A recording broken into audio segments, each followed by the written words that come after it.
Hey Bible lovers, I'm Tim Nichols, and today we're going to compare the ESV Topaz from Cambridge and the ESV Quentel from Schuyler. Now right away you'll notice the boxes are different types of boxes. This is your clamshell, which kind of opens on the side. This is a two-piece, which comes apart. But when you open the boxes and get to the Bibles, you're not going to notice a huge difference with the goat skin. Now, I don't know the differences between the goat skins by feel. I'm not really a connoisseur like that. But there is one thing that you can tell. This one definitely has a more of a pebbly grain, and this one has more of a smooth kind of grain to it. So, really neat difference.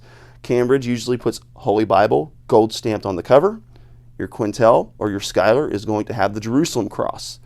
Cambridge has a little bit shorter of two ribbons. I'm going to call those Beresfords. Don't mark me on that, but I'm pretty sure that's what they are.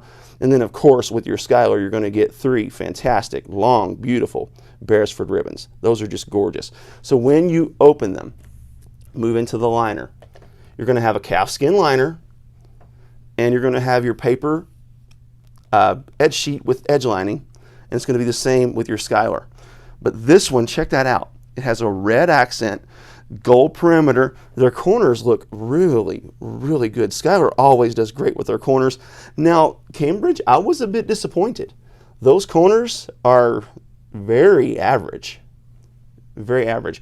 And for price point, the Cambridge is actually a little more expensive. So that's a bit surprising. But it does have a nice liner, but Schuyler does have a better liner. This calfskin liner is nice. You can see kind of the Jerusalem cross kind of showing through on that, but that's not a big deal at all. So now let's get into the art gilding. So when you open the Cambridge, you'll notice it kind of has a rosy kind of pink art gilding, where the Schuyler has more of a red, kind of a darker. I consider the Schuyler a bit nicer. And then you move into the text block. Now this is where it gets really cool, because this is where both of these really shine. Both of them are obviously double column. This is a 10-point font. It has red accents on your black letter on the verse numbers, but it has black accents on your red letter. The Quentel is not a red letter. So let's talk about their differences. This is a 10-point font. This is an 11-point Milo font. They are both typeset by 2K Denmark. So you're going to have that good, dark, beautiful, easy to read print. And if you notice, this page is a lot fuller. Not very much on the margin space, but this one they put the references in the margin spaces, and then they put the notes on the bottom. But check this out.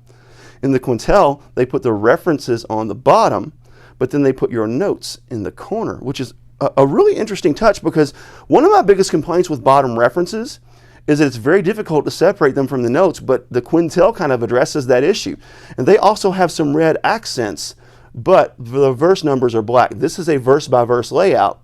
This is a paragraph layout. The text is justified, line matched. Both of them have 28 GSM French end-opaque paper, which is just amazing in its opacity and its ability to mask ghosting. They're both line matched, so you're not going to go wrong with either of them on that. It really depends on your preference layout. Now this one does have the poetic settings, and then when you move into the Topaz, you will notice that it does not have the poetic settings. The poetic settings are kind of centered, and toward this one they are not centered. So that's going to be also a difference. Now let's move into the New Testament, and we'll talk about one final difference, and that is the red letter. The Cambridge has beautiful red letter.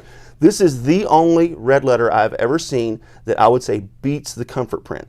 This red letter is phenomenal. And in the New Testament of the Quentel, you do not have red letter. Both of these are beautiful. Now let's move into the Concordance. In the Concordance, in the Topaz, you're going to have 3-column, really small font, and in the Schuyler, you're going to have similar, but look, it's even smaller. This is something I complain about every single time with Schuyler. I will email them every time and complain about it. I understand why they put it in there, because it is kind of neat to have a concordance, but a font that small, if you have vision problems, then you're going to struggle to see that. Last comparison is the maps. Now check this out. This is super interesting. They both elected to go with like a thin paper, but Schuyler used a little bit of a thicker Bible paper. So it's thin in map status, but it's thick in Bible paper status. There's no bleed through, no ghosting, but they used the matte non-shiny finish, where the Cambridge uses about the same thickness paper. I'm going to say about the same thickness paper, but they elected to go shiny with the maps. So depending on your preference, you kind of have options there. So both of these are really super options. Which one do I think is the best among the two? For price, you got to go with the Schuyler. For quality and bells and whistles, you got to go with the Schuyler. For layout, I'm going to give the lean to the Topaz just because I love that verse-by-verse layout. These are both phenomenal Bibles. You're not going to go wrong either way. And they both really use top-of-the-line materials, Royal Youngblood, Netherlands printed blocks, 28 French Indopaque GSM paper. It's just beautiful what they're able to do with these two. So which one is better? I'm going to have to go with this one just because of the bells, the whistles, the colors. But you're not going to go wrong with either one. There you have it. Keep calm. Jesus on. This is your Nicholsworth.